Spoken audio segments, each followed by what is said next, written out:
প্রতিদিন নতুন নতুন ভালোবাসার গল্প পেতে শুনতে এবং দেখতে আমাদের শূন্যতা ডায়েরি চ্যানেলটি সাবস্ক্রাইব করে পাশে থাকা বেল আইকনটি ক্লিক করে রাখুন। ধন্যবাদ।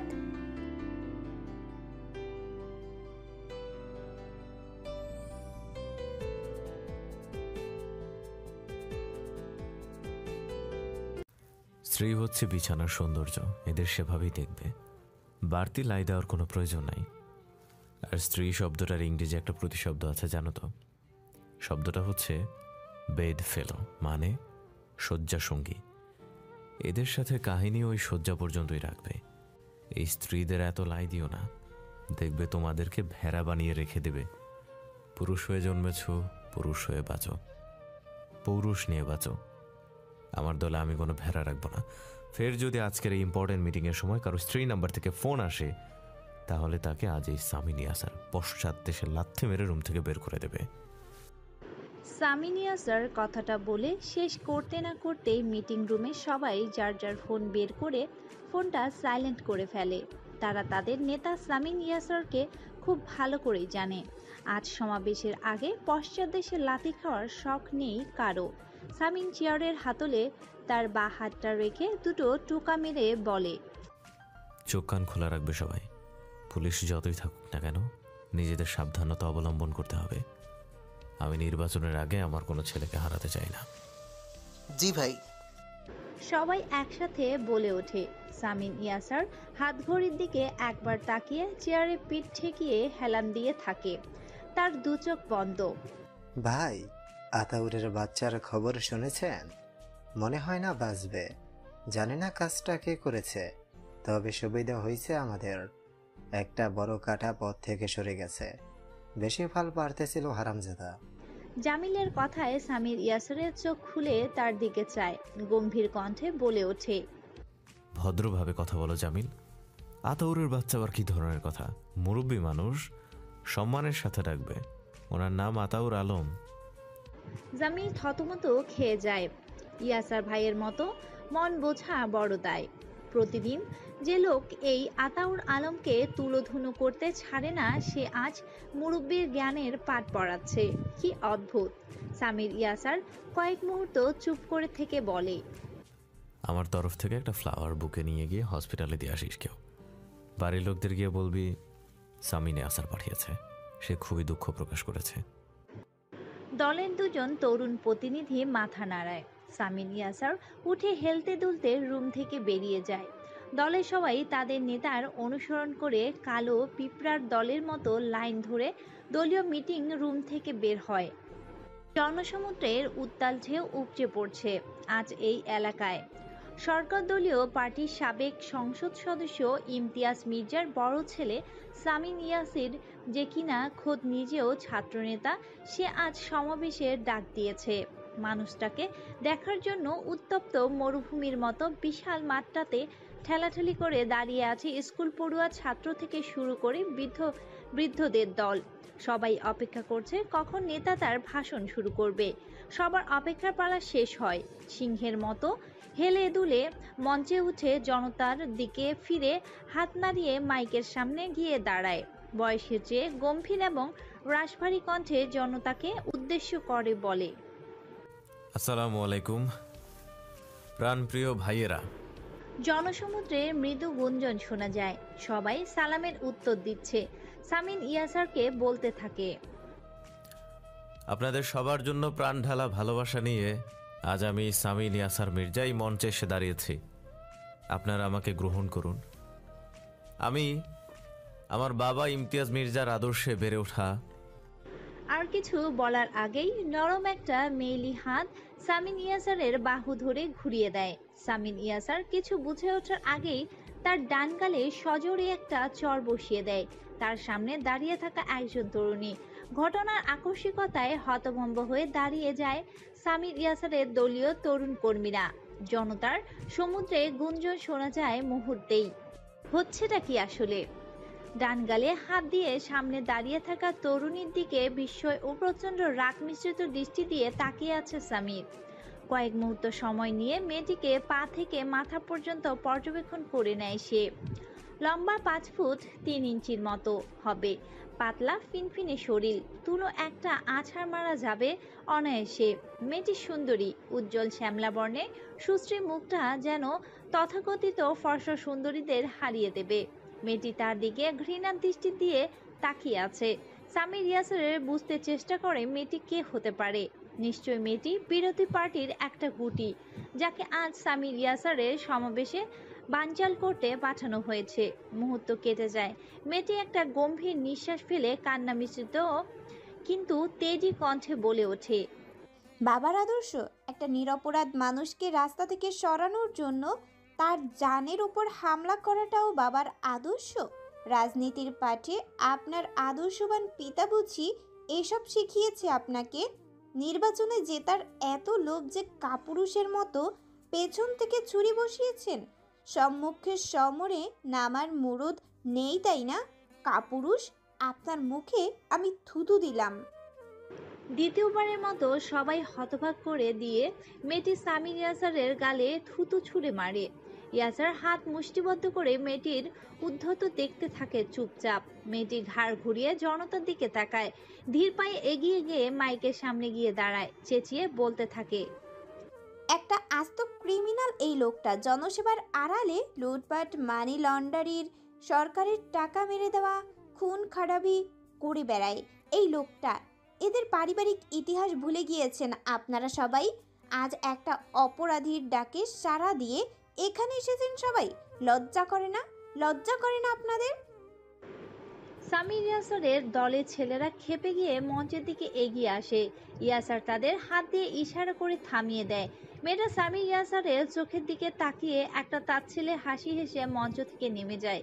কিছুক্ষণ সেখানে সবাই চুপচাপ দাঁড়িয়ে থাকে, কারো মুখে কোনো কথা নেই। কয়েকজন পুলিশ কনস্টেবল হন্তদন্ত হয়ে ছুটে যায় মেয়েটিকে ধরতে। সামির ইয়াসার তাদের পেছন থেকে ডেকে ওঠে, দাঁড়ান। সবাই দাঁড়িয়ে পড়ে, অবাক হয়ে সামির ইয়াসারের দিকে তাকায়। ইয়াসারের দলের একটা ছেলে ছুটে এসে তার কানের কাছে ফিসফিস করে বলে। সামির ইয়াসার চোখ তুলে মেয়েটিকে আবারও দেখবে বলে তাকায়, কিন্তু মেয়েটি ভিড়ের মধ্যে মিলিয়ে গেছে।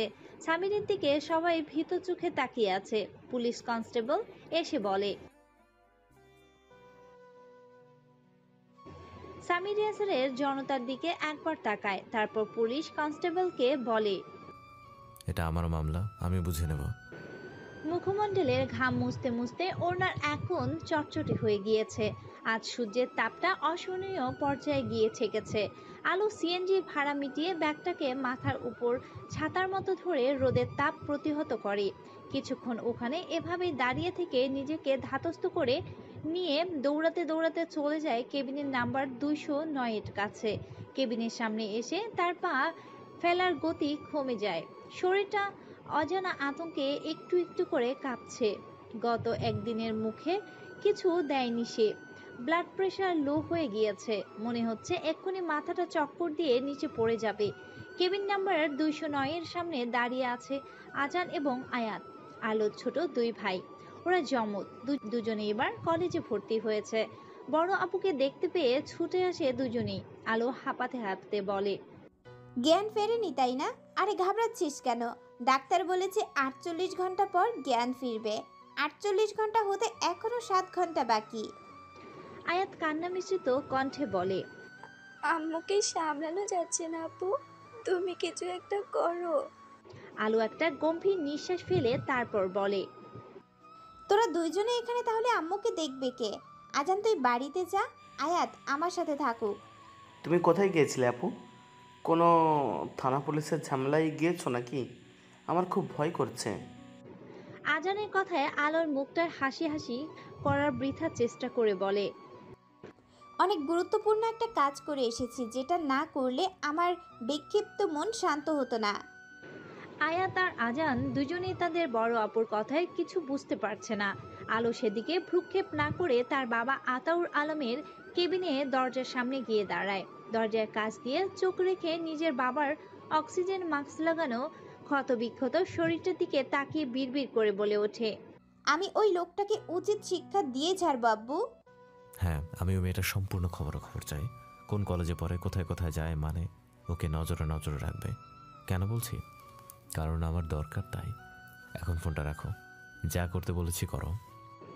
সামিন ইয়াসারের ফোন কেটে দিয়ে বিছানার উপর ছুঁড়ে মারে ফোনটা। তারপর ধপ করে নিজেও বসে পড়ে বিছানায়। মাথা থেকে কিছুতেই এই দৃশ্যটা সে সরাতে পারছে না। চরের শব্দটা এখনো তার কানে প্রতিধ্বনি হয়েছে।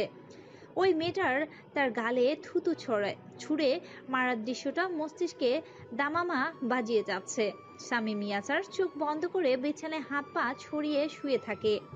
কিছুক্ষণ যেতেই হুড়মুড় করে তার ঘরের দরজা ঠেলে ভেতরে ঢোকে তার ভাই ইলহাম। সামির ইয়াসারের মাথা তুলে তাকায়। সে কিছু বলার আগেই ইলহাম বলে ওঠে, টিভি অন করো ভাইয়া, কুইক। সামিন উঠে টিভি অন করে। ইলহাম বলে, চ্যানেল নাম্বারটা 13। ছাত্রনেতা শামীম ইয়াসারকে জনসম্মুখে চর মেরেছে তরুণী। কে এই তরুণী? সংবাদ উপস্থাপিকার মুখে বাক্যটি শুনে সামিন ইয়াসার হাত মুষ্টিবদ্ধ করে ফেলে। তার চর খাওয়ার ভিডিওটি খবরে বারবার দেখানো হচ্ছে। সামির রিমোট টিপে চ্যানেল পাল্টায়, সেখানেও সেই একই খবর। সামিন ইয়াসারের ক্ষুদ্র দুটি চোখ নিয়ে সেদিকে তাকিয়ে আছে। ভাইয়া প্রায় প্রত্যেকটা খবরের চ্যানেলে ভিডিও ক্লিপটা ছাড়িয়ে গেছে। পাশ থেকে আমতা আমতা করে ইলহাম বলে, কে করেছে ভিডিওটা? তেজি কণ্ঠে জিজ্ঞেস করে সামিন ইয়াসার। জানার চেষ্টা করছি ভাইয়া। ছাত্রনেতার গালে তরুণীর চর। এই তরুণীর সাথে কি কোনো অসভ্যতা করেছিল ছাত্রনেতা শামীম ইয়াসার? সামিন আর শুনতে পারে না। হাতের রিমোটটা ছুঁড়ে মারে টিভির দিকে। ইলহাম ভয়ার্ত দৃষ্টিতে বড় ভাইয়ের দেখে। সিংহ এক্ষুনি গর্জন শুরু করবে। একে সামলানো তার পক্ষে দায় হয়ে যাবে। সে তার বাবা ইমতিয়াজ মির্জাকে ডাকতে উদ্যত হবে। তখনই ইমতিয়াজ মির্জা দরজার পর্দায় সরিয়ে হনহন করে ঘরে ঢুকে সামির ইয়াসার তার বাবার দিকে তাকিয়ে আছে। ইমতিয়াজ মির্জা ধীরে ধীরে বলে, শান্ত হও, মানহানির মামলা করব, শান্ত হও। এতে হয়ে যাবে বাবা? ঠান্ডা গলায় বাবাকে প্রশ্ন করে সামিন। ইমতিয়াজ মির্জা তার ছেলের দিকে তাকিয়ে আছে। সামির কণ্ঠে অস্বাভাবিক শান্ত ভাব বজায় রেখে বলে, এতে ওই ভিডিও ক্লিপটা মুছে যাবে? আমি ওটা সব জায়গা থেকে সরানোর ব্যবস্থা করছি। আর মস্তিষ্ক থেকে? সেখান থেকে কিভাবে সরাবে বাবা? মানুষের মস্তিষ্ক থেকে তো সরাতে পারবে না।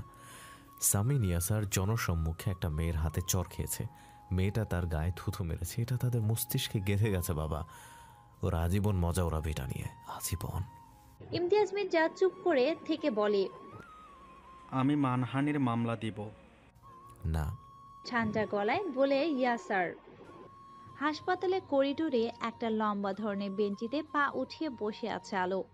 কিছুক্ষণ পরে হাঁটুতে মাথা ঠেকিয়ে দেয় সে। কিছু ভালো লাগছে না তার। ইচ্ছে করছে বাচ্চাদের মতো গলা ছেড়ে হাত পা ছুঁড়ে কাঁদতে, কিন্তু এটা করা যাবে না। মা, দাদি, আয়াত, আজান তাকে দেখে কিছুটা ভরসা পাচ্ছে। এখন যদি সেও ভেঙে পড়ে তবে তো সব ভেঙে যাবে। দুটো ঘনিষ্ঠ আত্মীয় স্বজনও নেই যে তাদের ভরসায় সবাইকে ছেড়ে দিয়ে সে শোক পালন করবে। এই আপু। আয়াতের গলায় আওয়াজ পেয়ে আলো মাথা তুলে তাকায়। আয়াতের দিকে তাকাতেই বুকটা হু হু করে ওঠে তার। কত প্রাণোচ্ছল ছেলে দুটোর মুখ শুকিয়ে কি হয়েছে, সহ্য করা যাচ্ছে না এসব। আপু একটু ডালপুরি এনেছিলাম কিনে, বুকে দেবে একটু? আলোর চোখ দুটো ভিজে উঠেছে। সবসময় বইয়ের মধ্যে মুখ গুজে থাকা ছেলেটা আজ খেয়াল রেখেছে বোন কিচ্ছু খায়নি, বোনকে খাওয়াতে হবে। আলো এবার মাথা নাড়িয়ে না বলতে চেয়েও পারল না।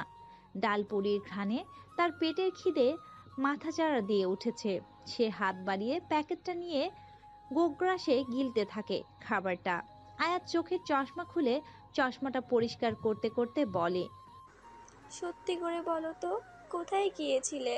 থানায়? না, ওখানে যাব কোন দুঃখে? সব তো ইয়াসারের পা চাটা চামচা। তাহলে? আমার জেনে কাজ নেই।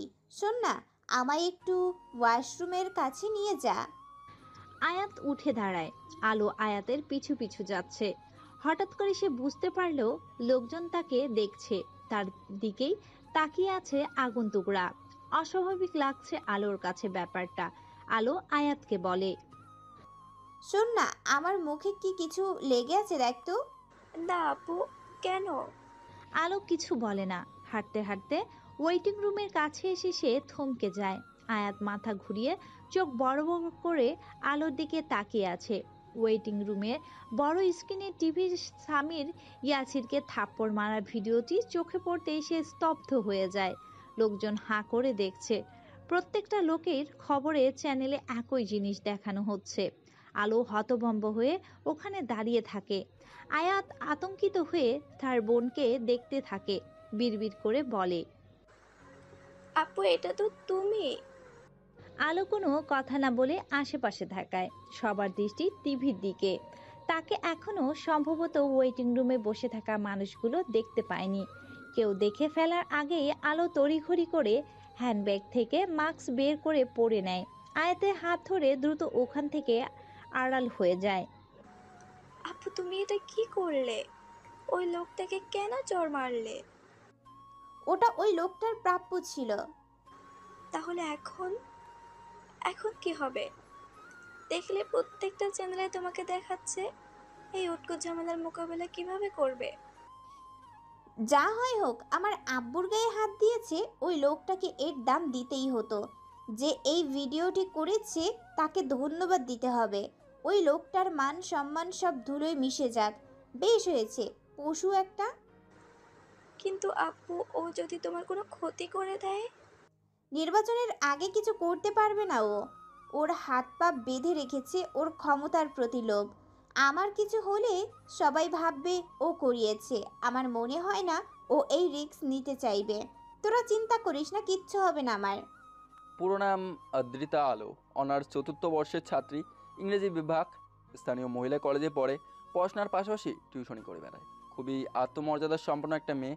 সবার মুখে যেরকমটা শুনেছি তাতে মেয়েটাকে বেশ ভালোই মনে হয়েছে। ভালো? হ্যাঁ ভালো। ভালো না খারাপ তা দিয়ে আমার লাভ? আমি শুধু ওই মেয়েটাকে শিক্ষা দিতে চাই। চেঁচিয়ে কথাটি বলে সামির ইয়াসির। তার সামনে বসে আছে তার খুবই ঘনিষ্ঠ বন্ধু ফুয়াদ। সামিন বলতে থাকে, মেয়ে মানুষের এত অধ্যত্ব আমি নিতেই পারি না। ওই মেয়ের সাহস কি করে হয় ওর অহেতুক সন্দেহের বশে সামিন ইয়াসারের মুখোমুখি হওয়ার? আমি ওর বাপকে মেরেছি? একেবারে বাবার ফটোকপি আলো, প্রচণ্ড দুঃসাহসী। তবে ওর যমজ দুটো ভাই আবার তেমন নয়, খুবই ভীতু প্রকৃতির। সদ্য এসএসসি পাশ করে কলেজে ভর্তি হয়েছে। দুজনেই সায়েন্সের স্টুডেন্ট। সৃষ্টি কোচিং সেন্টারে যায় নিয়মিত, চশমা পরে। সব সময় কাচুমাচু মুখ করে থাকে, একেবারে মায়ের দুধের খোকা টাইপ। দুজনে আলোর কলিজা। ওর দুটো ভাইয়ের উপরও নজর রাখবি। ফুয়াদ বলে, একটু মাথা ঠান্ডা কর। আঙ্কেলের কথা মতো মানহানের মামলা দিয়ে দে। নিজে কেন চড়াতে চাইছিস ব্যাপারটা? একটা ব্লাডার হয়ে গেলে পার্টি তোকে নমিনেশন দেবে। ওসব পরে দেখব।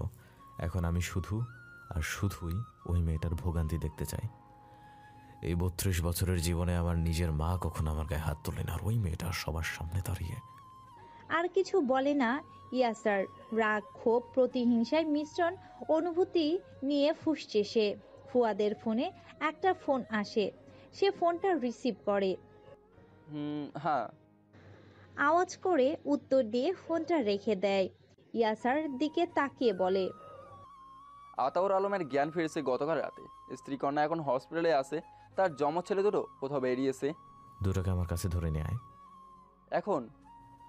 হুম। ওদের দিয়ে কি করবি? বাচ্চা ছেলে, খুবই শান্ত এবং মেধাবী দুটি ছেলে। ইয়াসার চোখ গরম করে ফুয়াদের দিকে তাকায়। ফুয়াদ ঘাবড়ে গিয়ে বলে, লোক পাঠাচ্ছি। ফুয়াদ উঠে চলে যায়। ফুয়াদ চলে যেতেই ইলহাম ঘরে ঢোকে। সামির ইয়াসারের মাথায় না তুলেই বলে, ফুল এনেছিস? হ্যাঁ আনিয়ে রেখেছি, কিন্তু কেন? এখন ফুল দিয়ে কি করবে? সাংবাদিক আতাউর আলমের জ্ঞান ফিরেছে, কাউকে দিয়ে আমার নাম করে পাঠিয়ে দে। রাজনীতির মাঠে শত্রু হলেও আমরা তো উভয় দেশের সেবায় নিয়োজিত, একটু সহমর্মিতা প্রকাশ করাই উচিত। ইলহাম সামিরের কথা শুনে তার দিকে তাকিয়ে থাকে। সামিন ইয়াসার মৃদু হেসে বলে, ছোট ফোন করেছিল। কি বলল? বারবার বলেছে কোনো ঝামেলা যাতে না করে এটা নিয়ে। ও বরাবর বিতু, ছেলেটা কিচ্ছু হবে না ভাইয়া। বাবা শুধু শুধু ওকে অপছন্দ করে না। বাবার 3 ছেলের মধ্যে বাবার কাছেও সবচেয়ে বেশি অযোগ্য। সামিন শুকনো হাসি হাসে। বাবার পছন্দ না করলেও সামিনের কাছে তার ছোট্ট ভাইটা তার কলিজা। ভাইয়ের জন্য জান দিতেও সর্বদা প্রস্তুত থাকে সে। অথচ এই ভাইটাই বুঝতে চায় না অভিমানে তাকে থেকে কতটা দূরে সরে গিয়েছে। লিভিং রুমে কান্নাকাটির আওয়াজ কানে যেতেই ইলহাম এবং সামির ইয়াসার উঠে দাঁড়ায়। কাঁদছে ইলহামের 5 বছর বয়সী ছেলে ইহান। তার পাশে লাঠি হাতে দাঁড়িয়ে আছে ইলহামের স্ত্রী ঋতু। তাকে আটকানোর চেষ্টা করছে ঈশিতা, সামিন ইয়াসারের একমাত্র ছোট বোন। ঋতুকে আটকানো যাচ্ছে না। সে ভীষণ ক্ষেপে গিয়েছে ইহানের উপর। হচ্ছেটা কি এখানে? গর্জে ওঠে ইলহাম। ঋতু স্বামীর গলার আওয়াজ পেয়ে কিছুটা কেঁপে ওঠে। ইলহাম লিভিং রুমের দিকে এগিয়ে যায়। তার পেছনে পেছনে যায় সামিন ইয়াসার। বড় বাবাকে দেখে ইহান দৌড়ে এসে তার কোলে উঠে যায়। সামিন ইয়াসারকে সে বড় বাবা বলে ডাকে। সামিন ইহানের চোখের পানি মুছিয়ে দিয়ে ঋতুর দিকে চায়, কপাল কুঁচকে বলে, ওকে মারছো কেন ঋতু? স্বামী আর ভাসুর দুজনকে দেখে ঋতুর আত্মারাম খাঁচা ছাড়া অবস্থা। একটা ঢোক গিলে বলে। ইলহাম ঋতুর দিকে তেড়ে যায়। তো তোর বাপের টাকা ছেড়েছে ফকিনীর বাচ্চা? ঋতু ঈশিতার পেছনে লুকায়। ঈশিতা ঋতুকে আগলে নিয়ে ইলহামকে বলে, এখন তুমি সিক্রেট করো না ভাইয়া প্লিজ। সামিন ইয়াসার ঠান্ডা গলায় বলে, টাকা ছিঁড়েছে বলে কি তুমি মারবে? টাকা ছিঁড়েছে? কত ছিঁড়েছে? 5,000, 10,000? ভবিষ্যতে আমার ভাইপোর গায়ে হাত তুললে তোমাকে শাস্তি পেতে হবে ঋতু। এখন যাও এখান থেকে, আমি ইহানকে নিয়ে বাগানে যাচ্ছি। তারপর ইলহামের দিকে তাকিয়ে বলে, চলো চাচ্চু, ফুটবল খেলবো আমরা। সামিন ইয়াসার ইহানকে নিয়ে চলে যায়। ঋতু মাথা নিচু করে দাঁড়িয়ে আছে। দু চোখ বেয়ে 2 ফোঁটা তরল গড়িয়ে পড়েছে তার। ইলহাম গলায় আওয়াজ নিচু করে বলে, অনেকদিন গায়ে মার পড়েনি তাই না? তাই এত বার বেড়েছিস, তোকে আজ বুঝাবো। গটগট করতে করতে চলে যায় ইলহাম। ঈশিতা করুণ দৃষ্টি দিয়ে তার মেজ ভাসুরকে দেখে। কি সুন্দর পুতুলের মতো দেখতে। 23 বছরের মেয়েটা, 17 বছরে বিয়ে, 18 বছরে বাচ্চা। স্বামীর ভালোবাসা তো দূরে থাক, কখনো তুই তুকারি ছাড়া কথা বলে না মেজ ভাই। এত সুন্দর নরম মনের একটা মেয়ের সাথে কেউ কিভাবে এত অমানবিক আচরণ করতে পারে? ঈশিতা ঋতুর গায়ে হাত রেখে বলে, ভাবি। ঋতু কাঁপা কাঁপা গলায় বলে। রেহেনা আক্তার মেয়ের 2 বাহু ঝাঁকিয়ে চেঁচিয়ে ওঠে, বল, কেন করলে এমনটা? বল। আলো চুপ করে আছে। তোর বাবার এই অবস্থা, মাথার উপর কোনো শক্ত হাত নেই, কেন জড়াতে গেলি এই ঝামেলায়? বল আমায়। এর পরিণাম কতটা ভয়ঙ্কর হতে পারে তুই জানিস? এত কিছু জানার দরকার নেই আমার। চর মেরেছি, বেশ করেছি। ওকে জুতা দিয়ে মারা উচিত ছিল। রেহানা মেয়ের কথা শুনে বলে, তোর বাবার মাত্র জ্ঞান ফিরেছে। সে সুস্থ হয়ে যদি জানতে পারে তার মেয়ে এত বড় একটা কাণ্ড ঘটিয়েছে, কি হবে বুঝতে পারছিস? বাবা আমাকে বাহবা দিবে। রেহানা আহত চোখে মেয়ের দিকে তাকিয়ে আছে। আলো গিয়ে একটা চেয়ারে বসে পড়ে। আতাউর আলমের জ্ঞান ফিরেছে। যেটুকু স্বস্তি পাওয়ার কথা আলো তা পাচ্ছে না। সবাইকে না বুঝাতে দিলেও ভেতরে ভেতরে সে খানিকটা ভয় পাচ্ছে। তবে তার নিজের জন্য না, আয়াত এবং আজানের জন্য। খুবই ভীত স্বভাবের ছেলে দুটো। ওরা বাইরে লোকজনকে ফেস করবে কিভাবে? কিছুক্ষণ এসব কথা ভাবতে গিয়ে টের পায় তার ভীষণ ঘুম পাচ্ছে। এই দুদিনে মোটেও 1 ঘন্টাও ঘুম চোখের পাতায় বন্ধ করেনি সে। ক্লান্তিতে তার পুরো শরীর ছেড়ে গিয়েছে। ফোনের রিংটনে বেজে উঠেছে। স্ক্রিনের দিকে তাকাতেই তার ক্লান্তি চলে যায়। ফোনটা রিসিভ করে কানে ধরতেই ওপাশ থেকে কেউ একজন বলে ওঠে, শুনছি, বলো। বেশ করেছি, আরো করব। জানোয়ারের বংশধর একটা। ওপাশের ব্যক্তি কিছুক্ষণ চুপ থেকে বলে। আলো একটা গভীর নিঃশ্বাস ফেলে বলে, কি বলো তো ইসমাম? তোমাকে সবসময় দেখেছি তুমি ওই মির্জা বাড়ির লোকজনদের আর ওদের পার্টিকে সাপোর্ট করে কথা বলো। একটা কথা বলো তো, তুমি কি ওই দলের ছিলে নাকি ওদের পার্টির সমর্থক? ইসমাম ফোনের ওপাশ থেকে একটা মৃদু হাসি দিয়ে বলে। আলো কিছু বলে না। ইসমাম বলে। শেষের কথাটা শুনে আলো পুলকিত হয়। শুকনো মুখে হাসি রেখা ফোটে। ইসমাম ওপাশ থেকে বলে। আলো অস্ফুট স্বরে জবাব দেয়, মিটু। আপু, বাবা চোখ খুলে তাকিয়েছে, দেখবে না? আজানের কথায় আলোর ফোন রেখে এক লাফে উঠে দাঁড়ায়। দৌড়ে গিয়ে দরজা ঠেলে আতাউর আলমের কেবিনে ঢুকে পড়ে। আতাউর আলমের মাথার কাছে রেহানা বসে আছে, স্বামীর মাথায় হাত বুলিয়ে দিচ্ছে তিনি। আলো ধীর পায়ে হেঁটে গিয়ে গিয়ে আতাউর আলমের পায়ের কাছে দাঁড়ায়। আতাউর আলম তার আদরের বড় মেয়ের মুখের দিকে পিটপিট করে তাকিয়ে আছে। মুখে খানিকটা চেষ্টা করলো হাসি ফুটিয়ে তুলতে, কিন্তু সে ব্যর্থ হলো। তীব্র যন্ত্রণায় শরীরটা পিষিয়ে উঠেছে। আলো মৃদু স্বরে বলে, খুব কষ্ট হচ্ছে তাই না আব্বু? আতাউর আলম মেয়ের দিকে তাকিয়ে বলে, কাকে? স্বামী ইয়াসার মির্জাকে। ওর আকত বুঝিয়ে দিয়েছি, ও এখন হাড়ে হাড়ে টের পাচ্ছে। আতাউর আলম কিছু বুঝতে পারছে না। আলম ম্লান হেসে বেডে বসে বাবার হাতটা টেনে নিজের কোলের উপর রাখে। আতাউর মেয়েকে দেখতে থাকে। মুখ শুকিয়ে কি হাল হয়েছে মেয়েটার। আলো বলতে থাকে, তুমি খুব শীঘ্রই সেরে উঠবে আব্বু, তারপর ইলেকশনে লড়বে, দেখি কে তোমাকে আটকায়। রেহানা আতঙ্কিত হয়ে বলে, পাগল হয়েছিস তুই? কি সব উল্টাপাল্টা বকছিস এই সময়ে? আহা, ওকে বকছো কেন? ঠিকই তো বলেছে। আমি এত সহজে হার মেনে নিয়ে বসে থাকবো নাকি? অত্যন্ত ক্ষীণ কণ্ঠে বলে আতাউর আলম। রেহানা স্বামীর মুখের দিকে তাকিয়ে অভিমানী সুরে বলে ওঠে, ক্রিমিনাল রিপোর্টারের স্ত্রী হয়ে পাপ করছি, পাপ। প্রতিনিয়ত সন্তানদের বিপদের কথা, স্বামীর বিপদের কথা ভেবে ভয়ে অতিষ্ঠ হয়ে উঠেছি। শেষ বয়সে এসে রিপোর্টারের পেশা ছেড়ে এখন রাজনীতির ভূত মাথায় চেপেছে, তাই না? দেখলে তো ফল কি হলো? একটুর জন্য তোমার স্ত্রী বিধবা, তোমার মা সন্তানহারা, আর তোমার 3 ছেলে মেয়ে এতিম হয়নি। আর যদি কখনো এইসবে জড়িয়েছো, তাহলে আমি কিন্তু এই সংসার ছেড়ে চলে। নার্সের কথায় আলো মাথা ঘুরিয়ে কৌতূহলী দৃষ্টিতে তাকায়। কে দেখা করতে আসবে এখন? রেহানা বলে, কে এসেছে? আমরা। অচেনা পুরুষালী গলায় আওয়াজ পেয়ে রেহানা মাথার ঘোমটা তুলে দেয়। আলো উঠে দাঁড়িয়ে যায়। পর্দা সরিয়ে ভেতরে ঢোকে দুজন ছেলে। আলো হতভম্ব হয়ে চোখ কপালে তুলে ঘন ঘন নিঃশ্বাস ফেলতে থাকে। এই দুজনের একজনকে সে চেনে, জামিন নাম। লোকটা স্বামী রিয়াসারের ডান হাত। লোকটার হাতে একটা ফুলের তোড়া। আলো রেগেমেগে বলে, আপনারা? জামিল ফুলগুলো তোড়াটা আতাউর আলমের বেডের উপর রেখে বলে, ইয়াসার ভাই পাঠিয়েছে। আপনার বাবা জলদি জলদি সুস্থ হয়ে যাক, এই কামনা করে সে। আলো একটা তাচ্ছিলের হাসি হেসে ফুলের তোড়াটা ঠেলে মেঝেতে ফেলে দিয়ে পা দিয়ে কুচকে দেয়। তারপর গম্ভীর কণ্ঠে বলে, বেরিয়ে যান, আর আপনার ইয়াসার ভাইকে বলে দিবেন এসব নাটক আমাদের সাথে না করে জনগণের সামনে গিয়ে করতে। 2-1টা ভোট পেলেও পেতে পারে। জামিল শীতল চোখে একবার আলো আর একবার মেঝেতে পড়ে থাকা ফুলের তোড়াটার দিকে তাকায়। তারপর কেবিন থেকে বেরিয়ে যায়। আলোর মাথা ঘুরিয়ে বাবাকে দেখে, তারপর নিচু গলায় বলে, তেলাপোকা কতগুলো? আতাউর আলম মেয়ের দিকে তাকিয়ে বলে, আমার বাঘের বাচ্চা। আলো বাবার মাথার কাছে বসে পড়ে।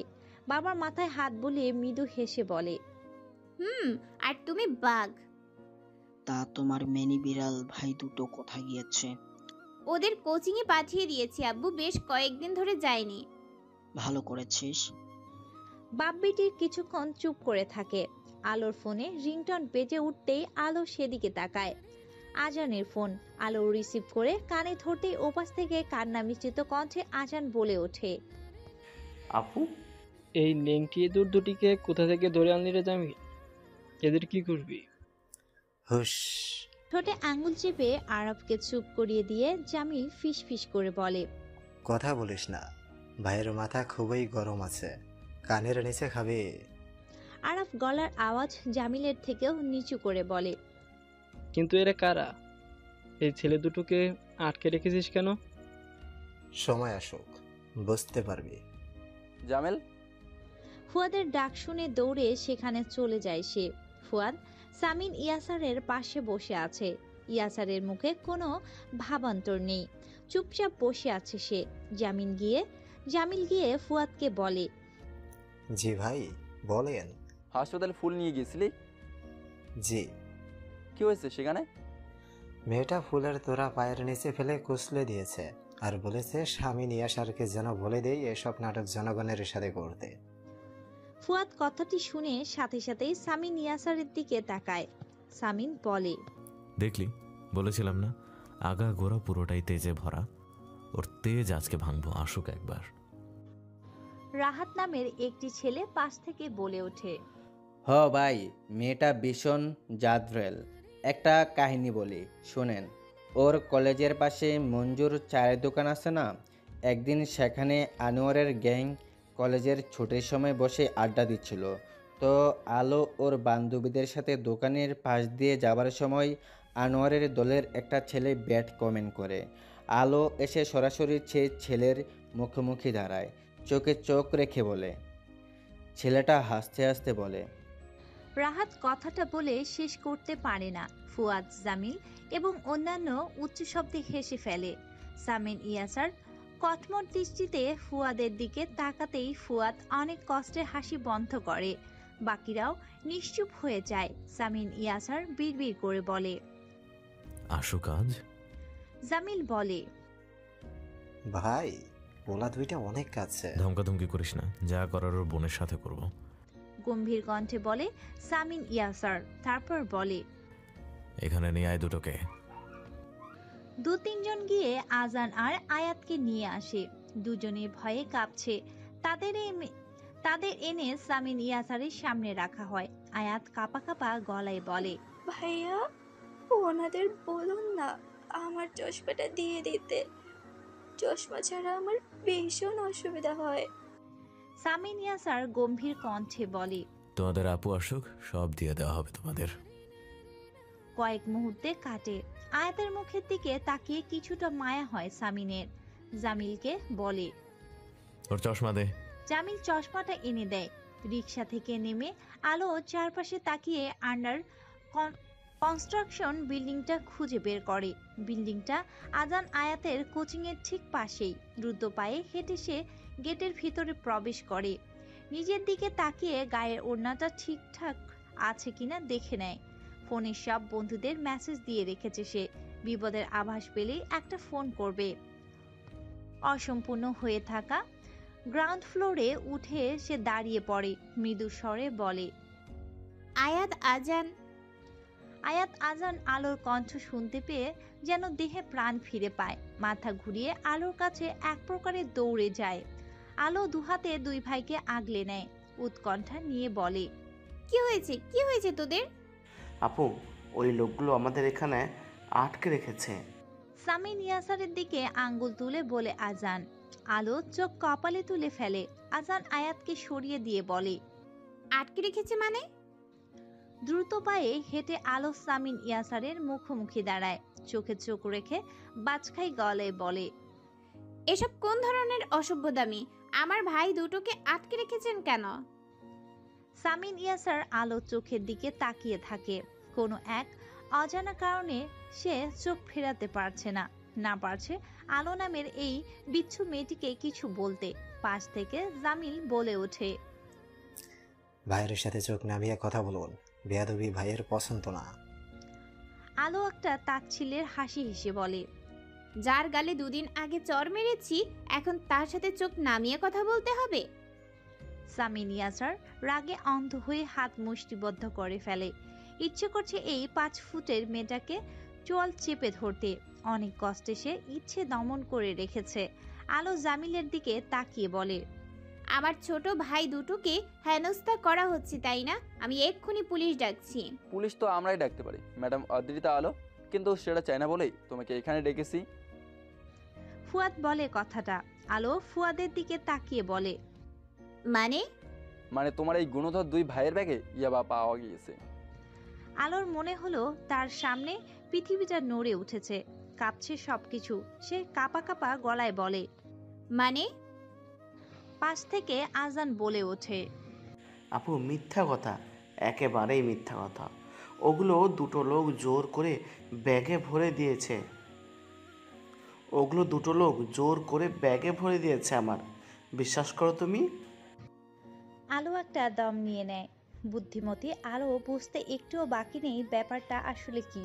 সে সামিন ইয়াসারের চোখের দিকে তাকিয়ে বলে, বুঝলাম। তো আপনার লোকেরা কিভাবে জানলো আমার ভাইদের ব্যাগে ইয়াবা আছে? জামিল বলে, নিজেদের চোখে দেখেছি, কারোর সাথে আদান প্রদান করতেছিল। দেখে তো মনে হচ্ছিল না কেউ জোর করছিল, তারপর গিয়ে ধরলাম। আলো সামিনের দিকে তাকিয়ে আছে। সামিন এখনো চুপচাপ। আলো আটকে আটকে বলে, আমার উপরে প্রতিশোধ নিতে আমার নিষ্পাপ ভাই দুটোকে ব্যবহার করলেন। আপনি কতটা জঘন্য একটা লোক। সামিন হঠাৎ করে ঠোঁট বাঁকিয়ে হাসে। আলো একটা গম্ভীর নিঃশ্বাস নিয়ে বলে, আমার ভাই দুটোকে ছেড়ে দিন, অনুরোধ করছি আপনার কাছে। এত সহজ এটা? হাতে নাতে ধরেছি, পুলিশে দেব, আপনি থানায় গিয়ে সারিয়ে আনুন। জামিলের কথায় আলো কিছুটা ঘাবড়ে যায়। আজান আয়াতের দিকে তাকিয়ে দেখে ছেলে দুটো চোখ ছলছল করছে। আলো কাঁপা কাঁপা গলায় বলে, তোরা একটু ওদিকে গিয়ে দাঁড়া। আজান, আয়াত, আমি কথা বলছি। দুজনে বাধ্য ছেলের মতো দূরে গিয়ে বসে থাকে। আলো সরাসরি সামিন ইয়াসারের চোখের দিকে তাকিয়ে বলে, ক্ষমা চাইছি, আমার ভুল হয়েছে, আমার ভাই দুটোকে ছেড়ে দিন। জামিল বলে, এত শুকনো কথাই তো চিরে ভেজবে না আপা। আপনার কারণে ভাইয়ের কতখানি সম্মান নষ্ট হয়েছে জানেন? একজন ছেলে বলে ওঠে ইয়াসারের পেছন থেকে। জামিল বলে, তেমন কিছু না, শুধু ভাইয়ের পা ধরে ক্ষমা চাইতে হবে আপনাকে। আলো কথাটি শুনে হতভম্ব হয়ে সামিন ইয়াসারের দিকে তাকায়। ইয়াসার তার দিকে উপহাস এবং ক্ষোভে মিশ্রিত দৃষ্টি নিয়ে তাকিয়ে আছে। আলো তেজি কণ্ঠে চেঁচিয়ে ওঠে, সম্ভব আপা? আলো জামিলের দিকে চোখ রাঙিয়ে তাকিয়ে বলে, আমি এখান থেকে এই মুহূর্তে আমার ভাইদের নিয়ে যাচ্ছি, দেখি আমাকে কে আটকায়। কথাটি বলে ঘুরে দাঁড়ায় আলো। জামিল বলে, তার আগে এটা দেখে নেন। আলোর দিকে একটা ফোন এগিয়ে দিয়ে বলে জামিল। আলো কপাল কুঁচকে ফোনটা হাতে নেয়। ছবিতে আজান আর আয়াত ইয়াবা হাতে কাচুমাচু মুখ করে দাঁড়িয়ে আছে। দেখেই বোঝা যাচ্ছে ওদের দিয়ে জোর করে এসব ছবি তোলা হচ্ছে। আলো দ্রুত ছবিগুলো ডিলিট করে ফেলে। জামিল হেসে বলে, ছবিগুলো ভাইয়ের ফোনে আছে। আলো রেগে গিয়ে বলে, জানোয়ারের দল, তোরা দেশের সেবা করিস, অমানুষ। ছি, আজ ক্ষমতা আছে তাই করছিস, কাল তো থাকবে না তখন। আপনি ভাইয়ের পা ধরে ক্ষমা চাইবেন না, তাই না? ঠিক আছে, ভাইদের নিয়ে যান। আর ওদের ব্যাগ আর এই ছবিগুলো নিয়ে থানায় যাচ্ছে। ডিবি পুলিশ গিয়ে বাড়ি থেকে তুলে আনবে, পরে গিয়ে মুসলেখা দিয়ে ছাড়িয়ে আনবেন। ভাইদের নামের পাশে আজীবনের জন্য ইয়াবাখোর ট্যাগ লেগে থাকবে। আলো কিছুক্ষণ চুপ করে দাঁড়িয়ে থাকে। সামিন ইয়াসারের খুঁটিয়ে খুঁটিয়ে আলোকে দেখছে। চোখ মুখ শক্ত করে দাঁড়িয়ে আছে মেয়েটি। এই পরিস্থিতিতে একটা মেয়ে কাঁদবে না কেন? সামিন ইয়াসার তো আলোকে কাঁদতে দেখতে চায়। কাঁদতে কাঁদতে আলো সামিন ইয়াসারের কাছে বশ্যতা স্বীকার করবে, এটাই তো চায় সামিন ইয়াসার। কয়েক মুহূর্ত কেটে যায়। আলো কণ্ঠস্বর স্বাভাবিক রেখেই বলে, ঠিক আছে, আমি মাপ চাইবো, তবে দয়া করে আমার ভাইদের এখানে আনবেন না, ওরা দেখলে কষ্ট পাবে। জামিল বলে, ঠিক আছে, মেয়ে মানুষ তাই অনুরোধটা রাখলাম, এখন মাপ চান। আলো সামিন ইয়াসারের চোখের দিকে একবার তাকিয়ে তার পায়ের কাছে মাথা নিচু করে বসে পড়ে। কাঁপা কাঁপা হাত দুটো বাড়িয়ে সামিন ইয়াসারের পা ছয়। ইয়াসার একদৃষ্টিতে তাকিয়ে আছে আলোর দিকে। আলো নামের দেমাগি মেয়েটা তার পা ছুঁয়েছে, অথচ তাতেও তার স্বস্তি হচ্ছে না। এই মেয়েটার ভেতরে ভেতরে যে ভাঙেনি তা ইয়াসার বুঝতে পারছে। কি হলো, চুপ করে আছেন কেন? মাপ চান। জামিলের কথায় আলো মাথা উঠিয়ে সামিনের দিকে তাকায়। চোখে মুখে কাঠিন্যতা মেয়েটা, অথচ তার ঘাবড়ে যাওয়ার কথা ছিল। আলো ধীরে ধীরে বলে, সে কি বলতে হবে? বলুন যে যা করেছি তার জন্য আমাকে ক্ষমা করে দেন। আমি আমার কৃতকর্মের জন্য লজ্জিত, অনুতপ্ত, ব্যথিত। আলো রোবটের মতো বলে, আপনি অত্যন্ত ভালো মানুষ, আমি ক্ষমা প্রার্থী। জামিল বলতে থাকে, আপনি অত্যন্ত ভালো মানুষ, আমি ক্ষমা প্রার্থী। আলো বলে, আপনি অত্যন্ত ভালো মানুষ, আমি ক্ষমা প্রার্থী। শামিন ইয়াসার জিন্দাবাদ। আলো একটা গভীর নিঃশ্বাস ফেলে বলে, সামিন ইয়াসার জিন্দাবাদ। এখন উঠুন। আলো উঠে দাঁড়ায়। ফুয়াদ আলোর দিকে তাকিয়ে আছে। মেয়েটিকে দেখে তার এখনো খানিকটা মায়া হচ্ছে। জামিল বলে, এই মাপ চাওয়ার দৃশ্যটা চাইলে ভিডিও করে নেট দুনিয়ায় ছেড়ে দিতে পারতাম। আমার ভাইয়ের ইমেজটা ঠিকঠাক হয়ে যেত, কিন্তু তা করলাম না। মেয়ে মানুষ বলে আপনার বাবা আর আপনাকে বিয়ে দিতে ঝামেলা হবে। আমাদের জননেতা শামীম ভাই আবার এই এলাকার অসহায় মেয়েদের বিয়ের দায়িত্ব নেয়। সেখানে তার জন্য একটা মেয়ের ভবিষ্যতে বিয়ে দিতে ঝামেলা হোক, তা সে চায় না।